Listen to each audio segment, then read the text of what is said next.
Are you ready to make more money with your heart? Whether you're just starting out on your entrepreneurial journey or scaling an established business, you're in the right place. This is the Meaningful Money Making Podcast on the Incomeify Network, where successful entrepreneurs share their best strategies for achievement. So sit back, secure your earbuds, and let's do this.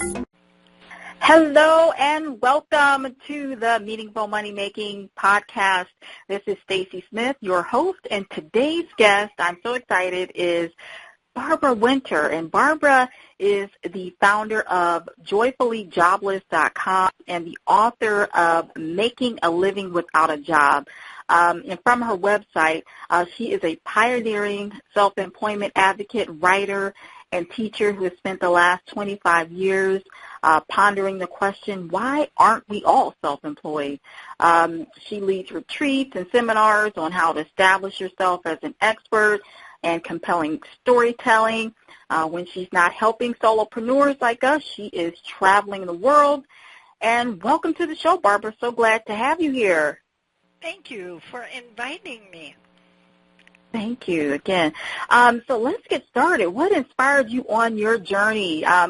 You were in corporate America and you made that leap. What inspired you to do what you're doing now? If you could tell your leap story, and what was that deciding moment that you said, you know what, I want to make money with meaning and leave corporate behind? Well, I didn't actually work in corporate life. I started my working life after I graduated from college as a high school English teacher. And I loved it the first year, and the second year was even better because I kind of knew what I was doing. But by the third year, I started thinking, I can predict where I'm going to be and what I'm going to be doing hour by hour, week by week, month by month, and it was really terrifying to me. I was in my 20s, and I thought, I can't have the same year over and over again for the next 40 years. So when I think it took a couple more years to get up my courage, and after 5 years I left and kind of sat around trying to think, well, what am I going to do now? I was living in a really small town that I had grown up in southern Minnesota. I couldn't see any job opportunities there. So one day I got this big bolt of inspiration. I thought, I've heard of something called the Employment Service. I'm going to go there and see what they can do. And so I went to the Employment Service. I have to tell you, I often tell this story in my seminars, and I ask my classes, how many of you ever found a job by going to the Employment Service? And almost nobody ever raises their hand. But I'm kind of an exception. I did get a job by going to the Employment Service, and the job I got was they hired me to be a job counselor. Oh, so you got a job there.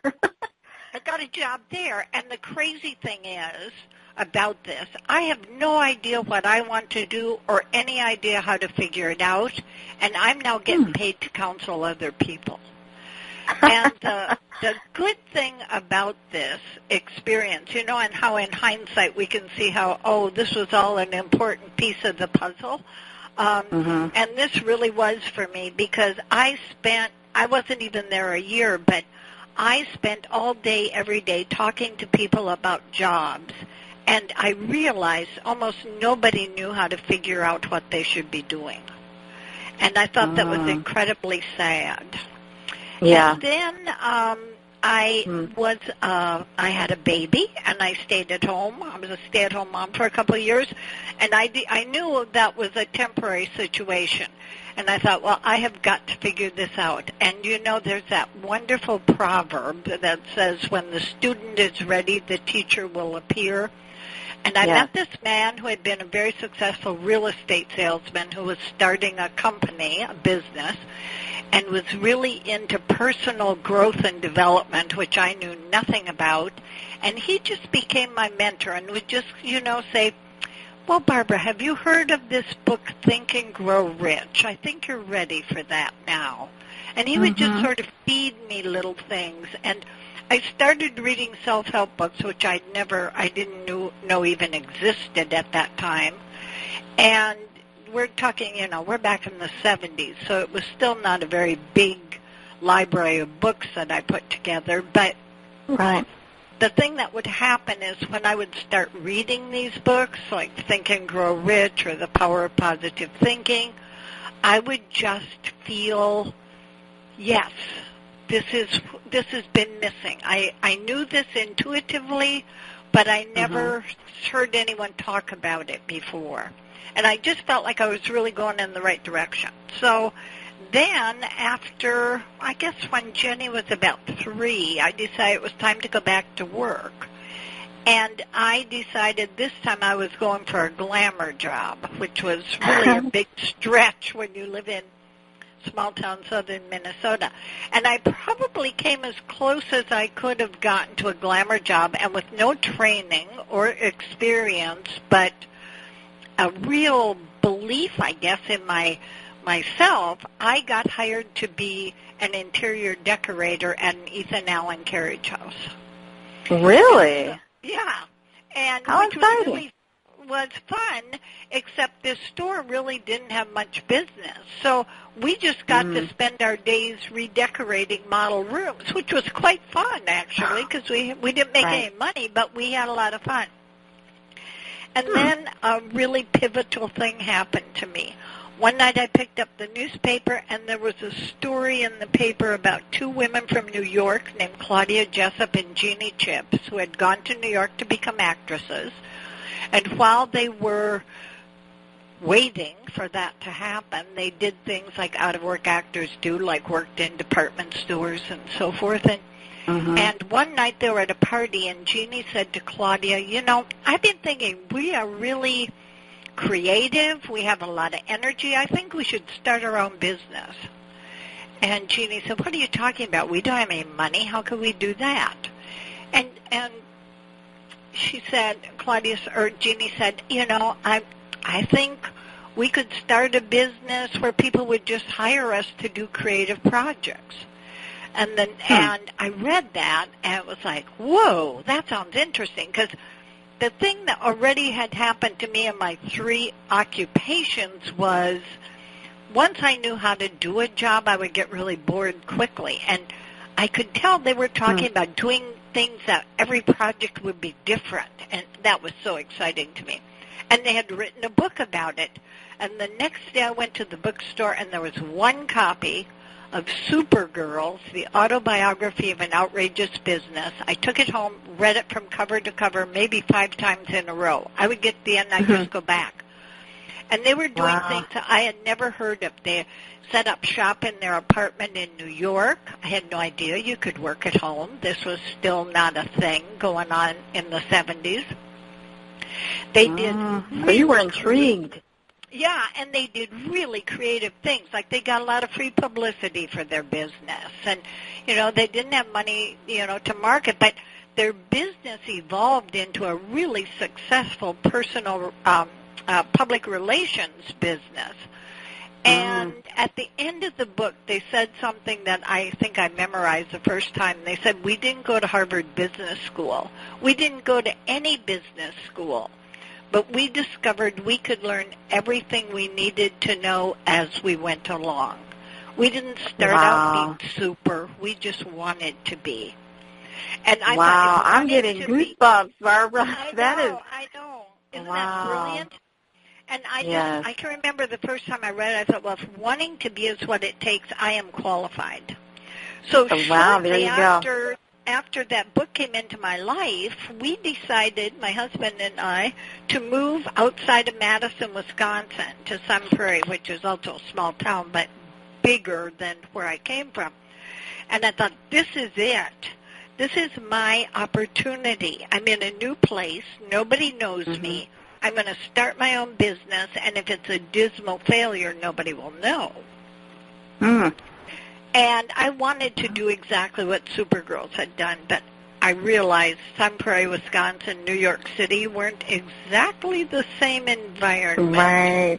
Different demographic and population. And the same kind of business. I just knew it wasn't going to work. But one day, and I still remember when it hit me and where I was and what I was doing, I had started going to, like, motivational rallies and, just continuing becoming a self-help junkie. And I would, all the stuff at that time was written by men for men. And I often would think, why doesn't any woman talk about goal setting and self-esteem and building confidence? And I am making the bed one morning. I thought, I'm going to be that woman. And so I started my company. It was called The Successful Woman. I started doing seminars. I started publishing a newsletter. And Supergirls was my handbook. They got a lot of free publicity, so I got a lot of free publicity. And it just started out from there. That's a really long answer to your question. But it was very meaty. There's lessons along that story in terms of kind of, trial and error. You're experimenting. If something doesn't work, you're willing to change directions. You're reading. There's a lot in that answer. So in terms of, you made the transition from teaching, and then you went into working at a furniture store, and then you kind of dabbled with personal development. Your world was opened up from personal development, and then you started your own empowerment company for women. And then what were some, challenges that you faced? Was there anything that kind of presented itself as an obstacle? You seem like you're pretty headstrong and you go for it, but was there anything that may have been a hurdle that you had to overcome during that time? It was partly, I think, Stacey, it was that I loved learning. And so I was really willing to learn things. Like, I decided I was going to publish a newsletter. And the idea for that came from my own journey with personal growth and development. And I realized that I needed constant reinforcement. And otherwise I was backsliding. And so I got the idea to do a newsletter because that would be an ongoing thing. I don't know where that came from. I had never seen a newsletter. I had no idea how you put one together, how you did it, but I did it.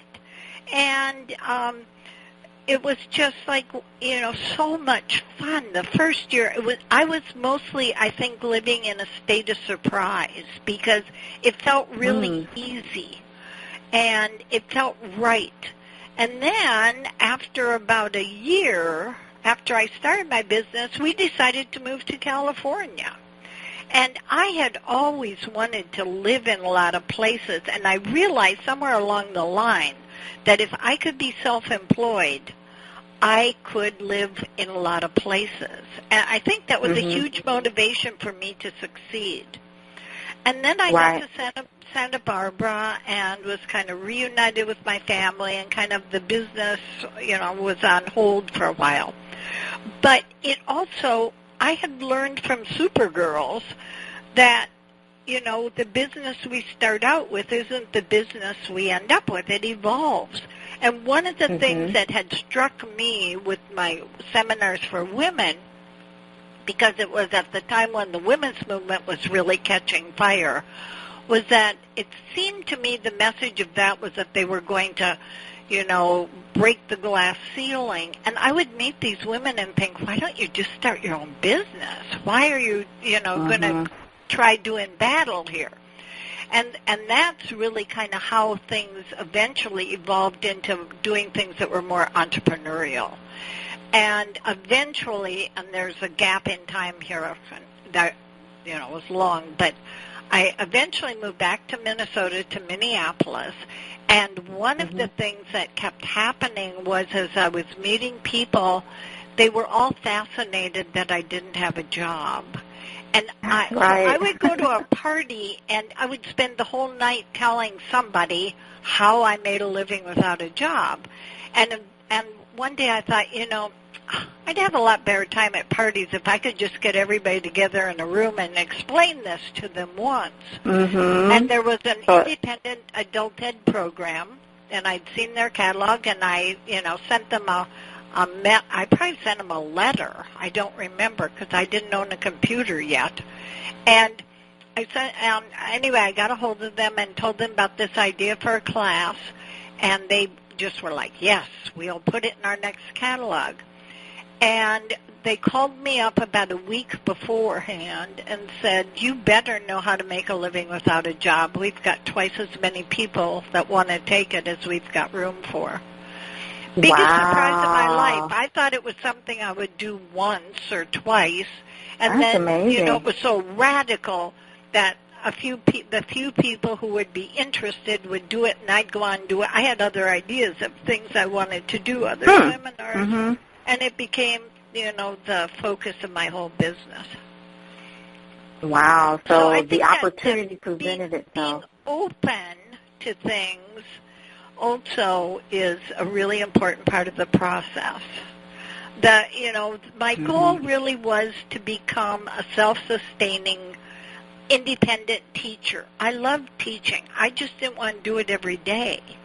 And so, and then teaching adults was a whole new thing for me. But once I started doing it, I was hooked. Very nice. That's beautiful. So you just allow your business to evolve, and whatever demand that kind of organically presented itself, you thought, hey, let me parlay this into that. You didn't allow yourself to be pigeonholed. So that is truly amazing. And in terms of marketing, you just kind of did it with paper and pen, sending off, a letter. You didn't for email or anything. You kind of just said, let me use the resources that I have. And so right now, it's almost, there's no excuse to not, start where you are. If you have a computer, you have access to a computer, the world is like totally open to you. Do you have any thoughts on that in terms of I had this, and I realized what an incredible gift it was. OpenU, where I started doing those classes, was about a year old, and they were just hungry for classes, and they let me try anything. And so I had this wonderful place to kind of audition my ideas and see which ones got a big response. Sometimes I'd get a big response, but I'd go in and do the class and think, that wasn't that much fun, and I'd just, get rid of it from my repertoire. So I really had this laboratory for a couple of years to experiment and get paid while I was doing it. I loved that idea. And that's wonderful. That's what I was going to ask. Did they pay you, or did you you have something where you upsold the people who came to the class into maybe a private program, or did you kind of? No, I didn't at that time. I had none of that. No, the independent adult ed movement, which was huge in the 90s and then started to disappear as the internet took over. Most of those places, the people who taught worked as independent contractors, and they'd do a split with the school, and so get a percentage of the enrollments is how it worked. Oh, okay. And I fun, could sell product, Then I did have I started a new newsletter, and so I could sell that in class, and then eventually I had my book, and then I had some CDs, and so I could. That was okay, but, Very nice. Cool. That's what I was going to ask next is, what did you kind of develop your book off of the content of what you were teaching, or the main questions that people had in the classes? Yes, and, almost from the beginning, people asked me if I had a book, and I said, I will. But I really needed some stories from people who'd been in my seminars. I wanted to have, some authentic stories to put in the book. And then I came up with another crazy idea. And my crazy idea was, because I had never written a book before and knew how time-consuming it could be to find a publisher, I got the idea that a publisher would find me. There you go. That's that personal development talking. I was going to New York. And I thought, somebody's going to see me in the Learning Annex catalog, and they're going to say, I bet that'd be a great book, and that will be that. Well, I went to New York, and that did not happen. But about 9 months later, I went back to New York, and that did happen. And in fact, I had 3 publishers who sent editors to my class. And Wow. 2 of them made offers the following week. And I was like, that is wonderful. I wasn't expecting that. Now I have to decide who's going to be my publisher. Wow, so it was a bidding war for Barbara and her book. A bidding war. And, what I did was I came up with a list of questions. And my favorite question was, if we have a disagreement, who gets the final say? And I remember the woman who ended up being my editor said, Barbara, it's your book. And I thought that meant I got the final say, but that's not really what happened. When we actually it was amazing because once I submitted the manuscript, I can only remember a couple changes she suggested. And so, we didn't disagree that worked on out. much of anything. Yeah. Very nice. And that's for making a living without a job.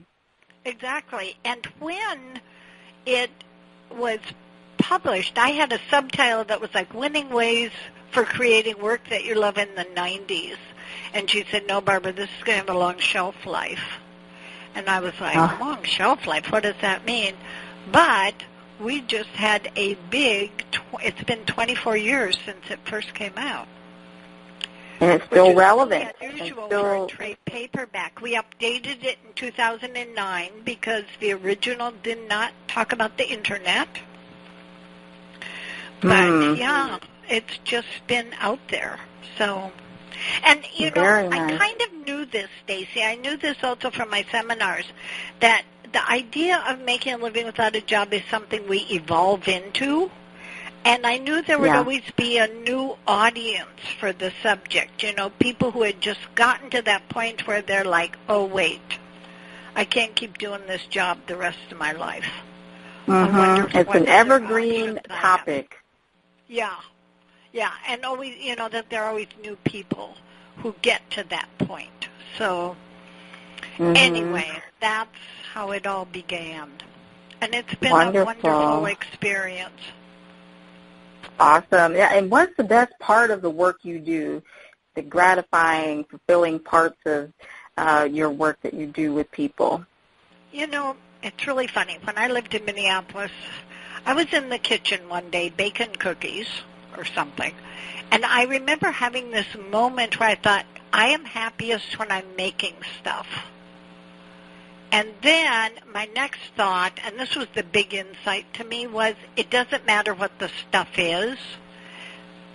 Making a new seminar isn't more interesting than making cookies. It's just I like that process of creating things. And so that's a big part of it, is that I get to keep creating things all the time. I just have spent today, I still publish this newsletter, which just had its 30th anniversary.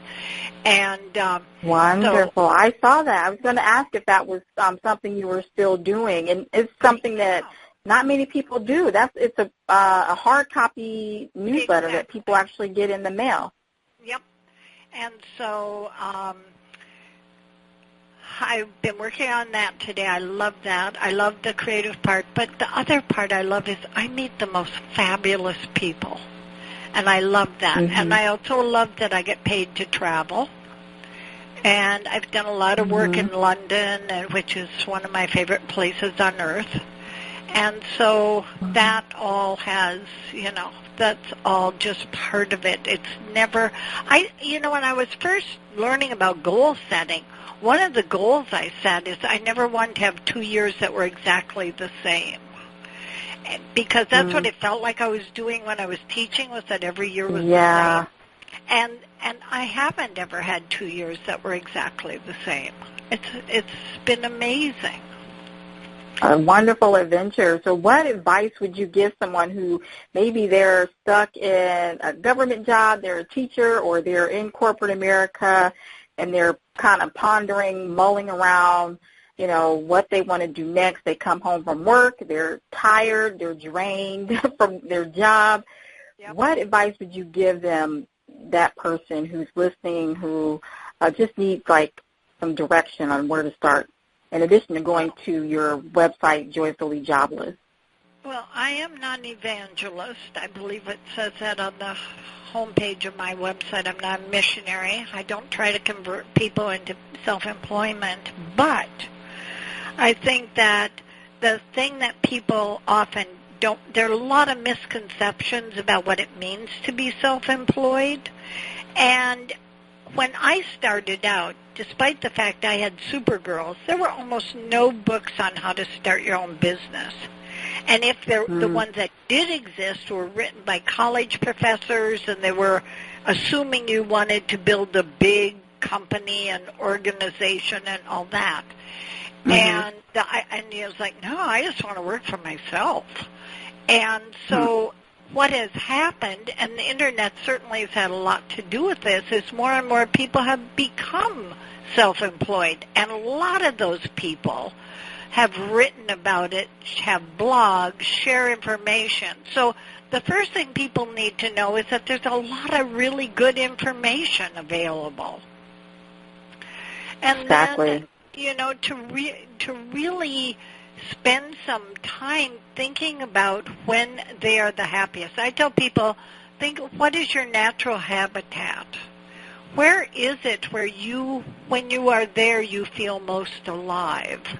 And, for me, it's a meeting room full of people that are excited about exploring. But, some people, it's a geographic thing. For some people, it's a very solitary thing.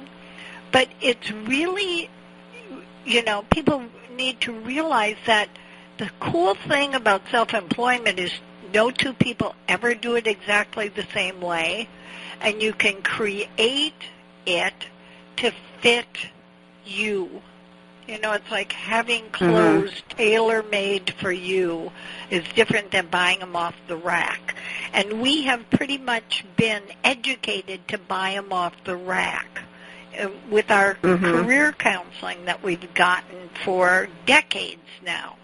Right, or lack thereof.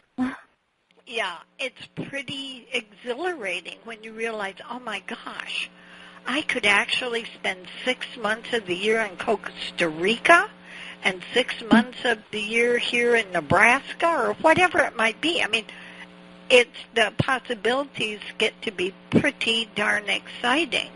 And when you get a vision like that of what you really want your life to be like, you start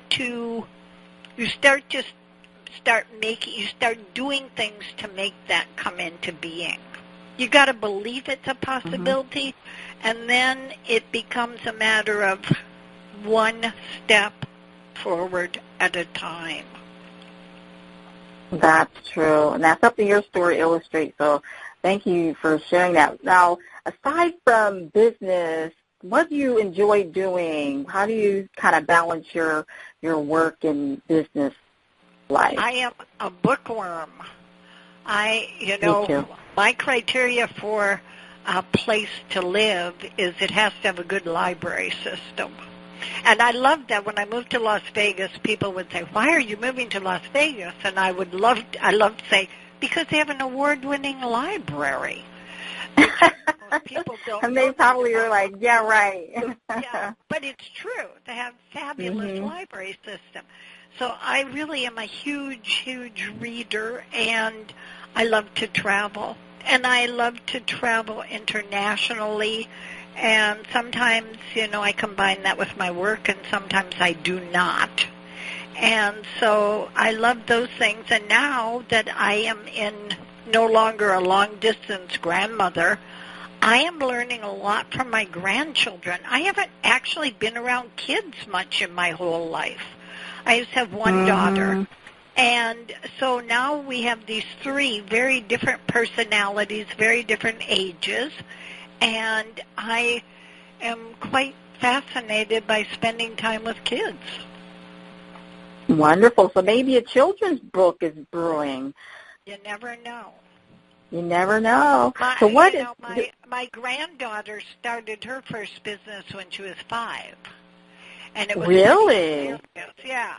She's very artistic, and they were living in Austin, Texas, and my daughter said to Zoe, when I was a little girl, I made books and sold them door to door, and Zoe decided she wanted to do that.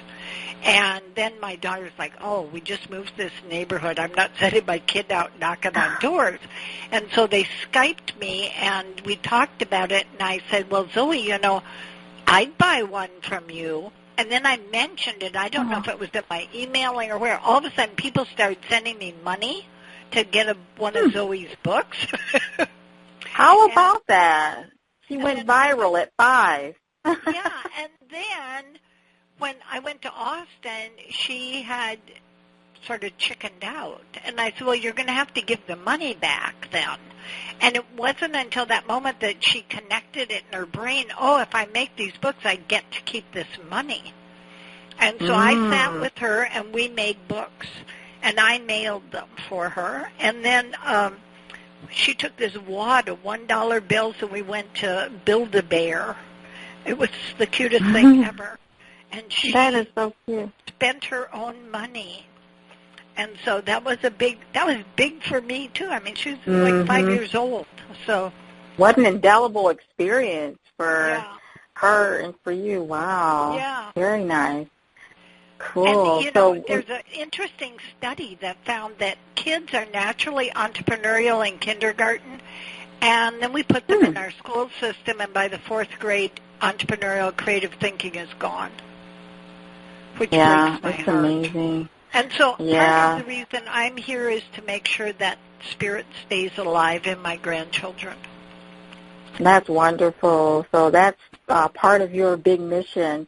Wonderful. In terms of your day-to-day work, your writing, working with clients, etc., do you have a favorite software or any productivity hacks that you love right now? Anything that? No. I am not a very techie person. I mean, I use computers, obviously, but I don't use any of those kinds of things. Me either. And actually, like some of them. Yeah. Really, and for me, there's things like Asana and like things that they say could actually help you write your book and organize it. But for me, I just like to open up, a Word document and just start typing. I find that some of the software productivity hacks, they really kind of waste your time, and they're clunky. Yeah. Some of them are, really good, but I find a lot of things in terms of writing, just stick with the old school, pull out a piece of paper or just open up a document and start typing and don't make it complicated. That's the way I work. And I'm a voracious. I collect journals and write notes that often, when I come across them again, mean nothing to me. I have no idea what that little snippet of thought was. But I capture things when ideas occur. Yeah, me too. I have like so many notebooks where it's like they're not really even organized in terms of if I did need to find an idea, it's not categorized or anything. It's just thought. I just went through a sort of a notebook purge, and yes, there's not much rhyme or reason to mine either, but I love beautiful notebooks. Me too. Very nice. Cool. So that's like, oh, I want that notebook. So yeah. Very nice. Cool.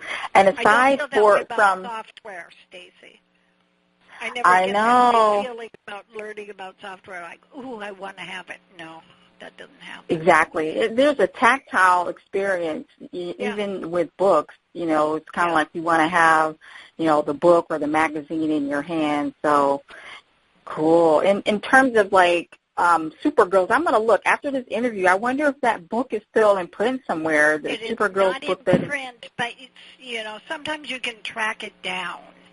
So if you look at like used booksellers, and sometimes even libraries still have it around. Interesting. But it came out a long, long, long, long time ago, and it's a shame it hasn't been kept up because the message is still valid. Their story is still valid, even though it was so ahead of its time. Mm-hmm. Now, aside from that book, are there any other books that inspire you or that have given you some aha moments? I did a book list a few years ago about 25 books I couldn't live without. One of my all-time favorite books, and I'm sure you will hear this again if you haven't already, is Stephen Pressfield's The War of Art, which is, I've heard of it. Seems to be the favorite of creative thinkers. And I always pick a favorite book every year, and when I read that one, it was like, this is my favorite book of the decade. It's astonishing. And it's kind of about how to motivate yourself to do your creative work. Resistance. It helps you understand resistance, which I really was kind of oblivious to how it operates, and the fact that we can't eliminate it, but we can act in the presence of resistance. And it's just brilliantly written.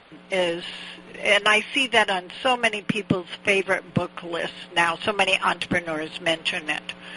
It's and your book too is on a list with Forbes on Forbes.com. Yes, it's on that list for top 100. Surprise. Yeah.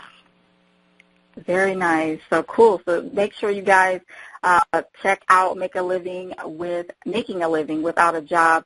And two last questions. First one is, if you could do anything differently along your journey, what would you do differently, if anything? That's really a hard question, because in retrospect, nothing comes to mind. I mean, it all sort of happened as it had to. I had to grow into each new step along the way. And so I don't think I would change that. And the interesting thing, too, to me, Stacy, is that people who start their own business deal all the time with being patient and impatient at the same time. And I think probably there are times where I thought, if I only was more patient. But in retrospect, I really was. I mean, there's some things that until you do them, you don't know how long. This is something I find really funny, is how often people will say, I don't know why it's taking so long. It's like, why do you think you can predict how long it will take to do something you've never done before? True.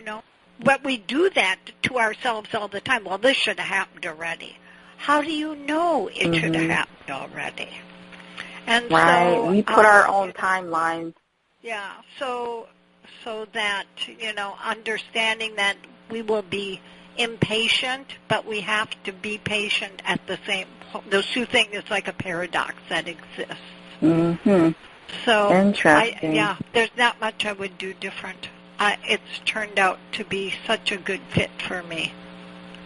Wonderful. So everything has unfolded. I made it all up. So of course it's like along. Yeah. Right. You meant to color outside of the line. That is how it was supposed to look. Yes, of course. Wonderful. Sweet. And what are some upcoming projects that you may have going on? Where do you want people to connect with you? Well, people can connect with me by going to joyfullyjobless.com and signing up for my emailing, which I write at whim. I don't, write every Friday or anything like that. I only send them out when I have something to say. I'm working on an idea for a retreat. I haven't done any retreats for a couple of years, and I realize that I love them most of all. And so I'm working on something that I think is going to be really special, and I'll be launching that next year. I'm also finishing up another book, which is a collection of tip sheets that I have been writing over the years. So it's kind of an anthology of things that I've written on all sorts of just ways to do things better when you're self-employed, stuff like that. Wonderful. So cool. We're looking forward to that book. Is that something you're going to self-publish, or do you know kind of what direction you're... I'm not sure about it. I think I probably will self-publish, and I think it might be an e-book to begin with and then go into hard copy. I'm not sure yet. I'm still working on the logistics of that. But, yes, it's called the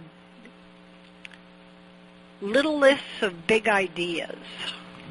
The Little List of Big Ideas. That sounds intriguing. That makes it sounds like it's doable, something that's bite-sized. You can actually sink your teeth into it. Yeah, Wonderful. And it's really, you got tips for people at all different stages of development in their journey. So there are things like, you know, what to do when in your early days, and what to do when you got more business than you can handle, and things like that. So, yeah. All important things, for sure. Yeah. Very nice. So any parting words on meaningful money making for people who are listening that you can say, if it was one sentence that you can give people to kind of give them whatever they need to say or to start their journey on being joyfully jobless? Well, of course, you know, start is the word. And I think also, if you really are serious about this, an important part is to start connecting with some people who are already doing it, and start building your tribe, and start, you know, getting advice from smart people like Seth Godin, who is one of my favorite bloggers, who blogs every day and just has the most amazing advice. And realize that anything you don't know now can be learned if you're so motivated. And you have no idea how exciting it is on this side. You know, on the other side. Some of us got over the wall, I say, and there's a party going on this side of the wall. Yeah. But you have to experience it. We can't tell you about it. You have to experience it for yourself. And there's so much information available now that, you know, if it's something that has been bugging you and you've been thinking about it, just get going. It's wise not advice. that hard. Thank you. Yeah, that first step is can be the hardest. And like you said, everything is figure-outable, as Marie Forleo says. So you can learn along the way. Don't let perfectionism keep you stuck in a place that you don't want to be. Just take that first step, and things will organically unfold. Right. Awesome. Well, thank you so much for joining us today, Miss Barbara. Wishing you continue. Thank you for having me. This was fun. Yes. Thank you. Wishing you continued success in your journey. Feel free to reach out if you need anything from me. And this is Stacy, founder of incomeify.com and host of Meaningful Money Making. Wishing you much success.